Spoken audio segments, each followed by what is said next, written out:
وما ولد، باپ کی قسم اور ساری اولاد کی قسم۔ اگر باپ لائے کی قسم ہے تو اولاد میں مسئلہ ممکن ہے اس مفسر کے دیانت اس چیز کو جائز قرار دے کہ قاتل بھی رضی اللہ ہو، مقتول بھی رضی اللہ ہو، ظالم بھی رضی اللہ ہو اور مظلوم بھی رضی اللہ ہو۔ تو جب ہم نے انبیاء کے واقعے پڑھے اور انبیاء کے واقعے میں غور و فکر کیا تو دیکھا اگر باپ لائے کی قسم ہے تو اولاد لائے کی قسم نہیں، کچھ بیٹے لائے کی قسم ہے تو کچھ بیٹے لائے کے قسم نہیں۔ اگر تمہیں نہیں ملتا تو پھر آؤ مکتب صادق آل محمد کے دروازے پہ، تمہیں مل جائے گا کہ وہ کون سی ہستی ہے جو باپ ہے تو لائے کی قسم، اولاد ہے تو لائے کی قسم، تو وہ علی ابن ابی طالب ہیں۔ اللہ کہہ رہا ہے کہ مجھے علی کی قسم، مجھے حسن کی قسم، مجھے حسین کی قسم۔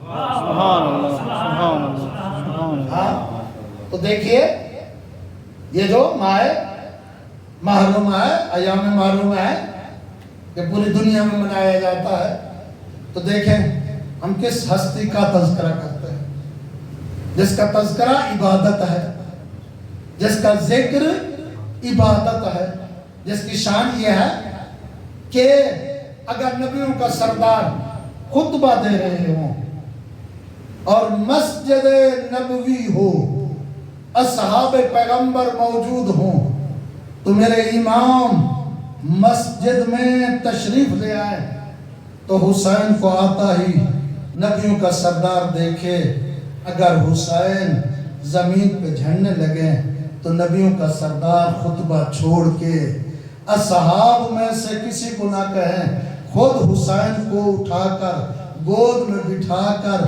پہلے بیان کو چھوڑ کر کہیں لوگوں پہچان لو کہ یہ میرا حسین ہے۔ سبحان اللہ۔ حاضر حسین فارفو ہو، یہ میرا حسین، ایسے پہچان لو۔ اس کا تعارف فرماتے ہیں کہ یہ وہ ہستی ہیں کہ جس کا جد سید الانبیاء ہے، جس کی جدہ ملکۃ العرب، جس کے باپ سید الاولیاء، جس کی ماں سیدۃ النساء اور جس کا بھائی جوانان جنت کا سردار۔ سبحان اللہ۔ تو یہ اس ہستی کا ہم ذکر کرتے ہیں، تذکرہ کرتے ہیں، اور اسی اعتبار سے ایک اور بھی واقعہ ملتا ہے یہ مسجد نبوی کے حساب سے۔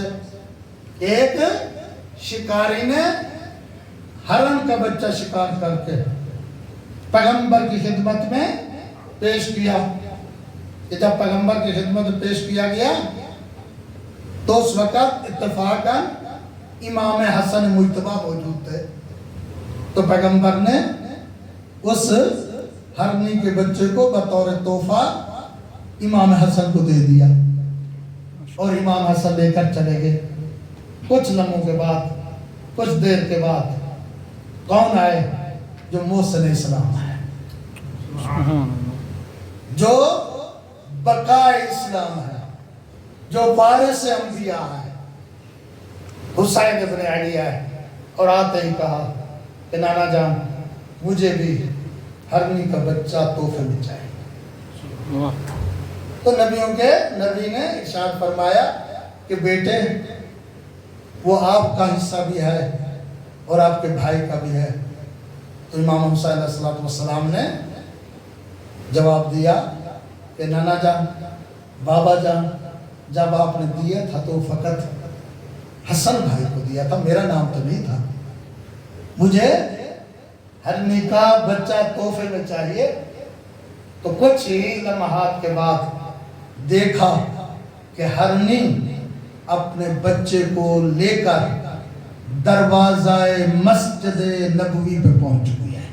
سبحان اللہ، سبحان اللہ۔ اور آتے ہی بارگاہ رسالت میں عرض کی، یا رسول اللہ میرے 2 بچے تھے، ایک بچہ شکاری نے شکار کر لیا ہے، دوسرے بچے کو میں دودھ پلا رہی تھی تو ہاتف غیبی کی آواز آئی، کیا ہے میری مخلوق مسجد نبوی پہ جلدی پہنچیں اور یہ اپنا بچہ نبی کی بارگاہ میں ہدیہ کریں، ایسا نہ ہو کہ میرا حسین رو پڑے،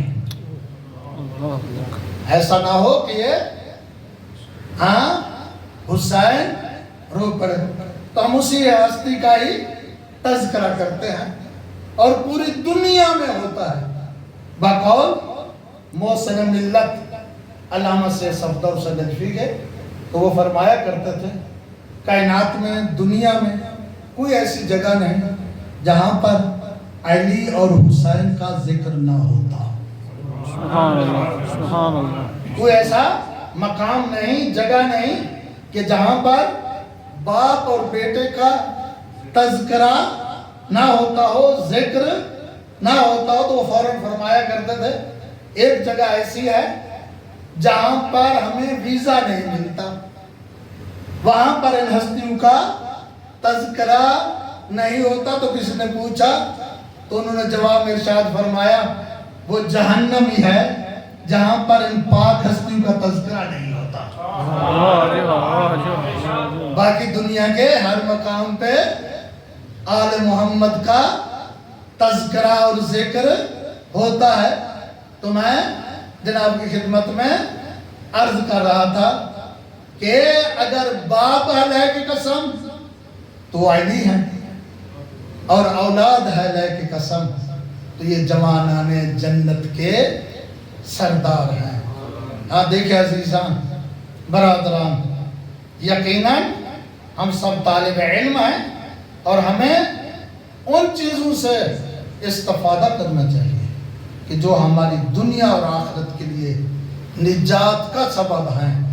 اس لیے ملتا ہے روایات میں کہ امام حسین علیہ السلام کا تذکرہ سابقاً انبیاء نے بھی کیا ہے، رسول نے بھی کیا ہے۔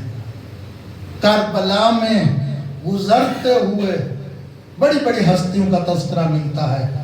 تو میں مختصر طور پر یہی عرض کروں گا کہ جناب امیر کائنات امیر المومنین علی ابن ابی طالب علیہ السلام جب جنگ صفین سے فارغ ہو کر گزر رہے تھے تو میدان کربلا سے گزرے تو ایک مقام پہ جسے صاحب مفاتح الجنان یوم عاشور کے اعمال میں تذکرہ کیا ہے، تو وہاں پر امیر کائنات امیر المومنین بیٹھ گئے اور ساتھ ہی عبداللہ ابن عباس ہیں۔ تو علی نے ایک کتابچہ نکالا جس کتابچے کی تعارف یہ صاحب مفاتح الجنان کرتے ہیں کہ لکھوایا ہوا تھا سید الانبیاء کا اور لکھنے والے تھے علی ابن ابی طالب۔ تو وہاں پر صرف ایک شخص ہے جو کا بہت بڑا مقام اور عظمت ہے، جناب عبداللہ ابن عباس۔ تو کہتے ہیں کہ جب علی اسی مقام پہ بیٹھے تو علی ابن ابی طالب نے بیٹھتے ہی کہا ابن عباس یہ وہ مقام ہے جہاں پر میرا حسین شہید ہوگا۔ تو وہاں پر تذکرے کے حوالے سے جناب عبداللہ ابن عباس کہتے ہیں کہ علی نے کہا کیا ہے عبداللہ ابن عباس، یہ وہ جگہ ہے کہ جہاں پر خیمے لگیں گے، یہ وہ جگہ ہے جہاں پر حسین شہید ہوں گے۔ حتیٰ کہ اس کتاب میں جتنے بھی کربلا کے شہداء تھے سب کا تعارف امیر کائنات نے کرایا اور بتایا کہ میرے عباس کے بازو قلم ہوں گے، میرے علی اکبر کو برچھی لگے گی، میرے علی اصغر کو تیر لگے گا، میرے قاسم کے لاش پیمال ہوگی۔ تو یہ تذکرہ جب کرتے کرتے علی ابن ابی طالب علیہ السلام نے تو فوراً ارشاد فرمایا کہ ابن عباس جب حضرت موسیٰ اور حضرت خضر کی ملاقات ہوئی تو ملاقات میں وہاں پر بھی پہلے حضرت خضر نے حضرت موسیٰ کے سامنے واقعہ کربلا کا تذکرہ کیا. تو یہ ذکر کربلا آج سے نہیں ہے بلکہ اس زمانے سے ہے جبکہ اہل بیت کربلا سے گزرتے بھی تھے تو بھی حسین ابن علی کا تذکرہ کرتے تھے.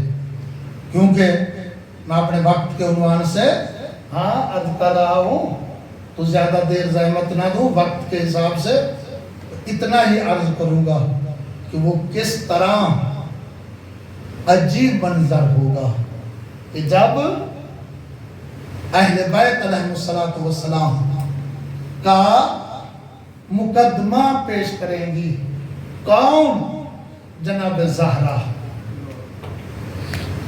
تو آپ تصور کیجئے کہ یہ مجلس اور تذکرہ اہل بیت جیسا کہ صاحب خط و ابا میں سے خطیب علامہ علی نقی نقل لکھتے ہیں اور اپنے خطاب میں بیان کرتے تھے کہ یہ روزہ امام حسین یا مجلس امام حسین کا مقام یہ ہے کہ امام سجاد کی خدمت میں ایک شخص آتا ہے اور آ کر کہتا ہے کہ فرزند علی و بطول، میں نے آپ کے بابا کی مجلس اپنے گھر میں رکھی ہے کہ آپ تشریف لے آئیں گے؟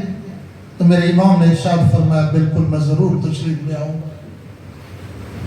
تو وہاں پر جب کہ ذکر حسین اس زمانے میں مختصر طور پر محدود طور پر ہوتا تھا تو وہ صاحب غالباً شہاب الدین ظاہری ان کا نام ہے اور اصحاب امام علی زین العابدین میں سے ہے.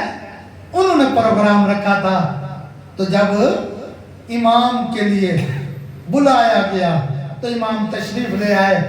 انہوں نے بہت عمدہ اور مقام امام کی عظمت کے مطابق معین کیا. تو جب مجلس شروع ہوئی تو واعظ نے خطاب شروع کیا.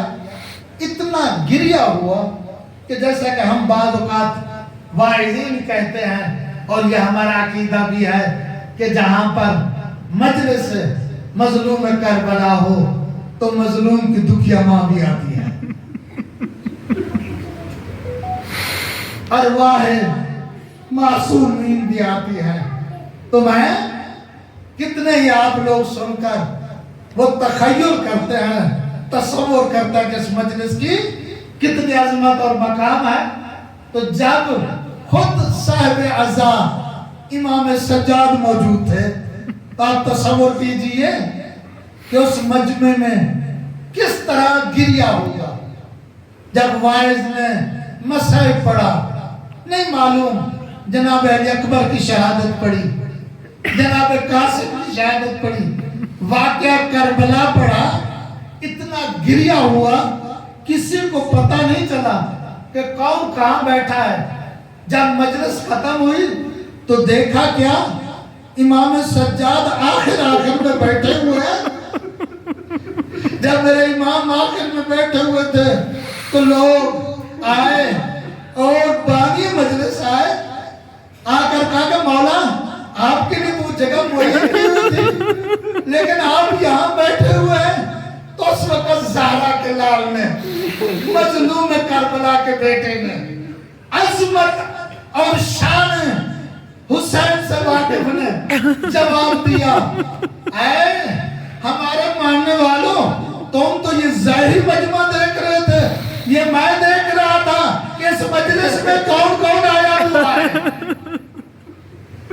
اس مجلس میں کون کون سی ہستی آئی ہوئی ہے.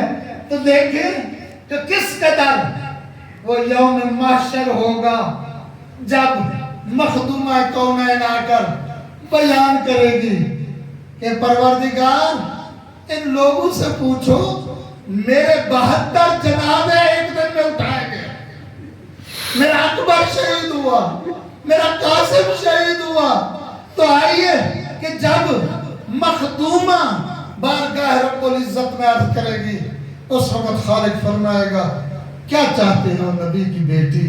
تو جواب ملے گا، کیا ہے میرا اللہ، میں چاہتی ہوں کہ جو میرے حسین کو یاد کرتا تھا، جو میرے حسین کا مصائب پڑھتا تھا، جو میرے حسین کو علی اکبر کا پرسہ دیتا تھا، میرے حسین کو قاسم کا پرسہ دیتا تھا، جو کربلا کا تذکرہ کرتا تھا، اے میرے اللہ، ان محبان حسین نے حسین کو دیکھا تو نہیں تھا، ہاں علی اکبر کو زین سے اترتا دیکھا تو نہیں تھا، علی اکبر کو برچی لگتی دیکھی تو نہیں تھی، لیکن سنتے تھے اور یاد کر کے کہتے تھے، حسین تیرے اکبر کا بہت افسوس ہے۔